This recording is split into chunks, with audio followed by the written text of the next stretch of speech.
মামা যখন ভিডিওতে ঢুকছই তাইলে ভিডিওটা পুরা দেখো, আজকে কড়া সালিসি হবে। সবাই থামো, এটা আদালত কোনো মাছের বাজার না। Order order. আদালত শুরু, আজ প্রমাণ হবে আলু নিতদোষ নাকি দোষী। বার্গার, তোমার অভিযোগ আদালতে পেশ করো। আজকে এইখানে ন্যায় বিচার হবে। সব দোষ এই আলুর। এই শালার থেকে অনেক ভাজা পোড়ার আইটেম বানানো হয়। ফ্রেঞ্চ ফ্রাই তো এইখানেই আছে।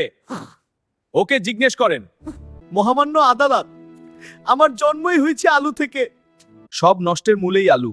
এই শালার জন্য সব হইছে। বিশ্বাস না হলে কোল্ড ড্রিঙ্ককে জিজ্ঞেস করেন। মহামান্য আদালত, আমি আগে আলুকে বন্ধু ভাবতাম, কিন্তু আলুর সাথে থাকলে সবাই আমাকেও বাজে মনে করে।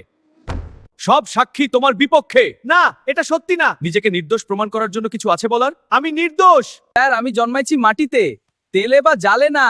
আমি তো স্বাস্থ্যসম্মত। স্যার, এই হচ্ছে আমার আসল রূপ, সেদ্ধ আলু। বাইনচোদরা আমাকে তেলে ভেজে অস্বাস্থ্যকর বানিয়ে দেয়।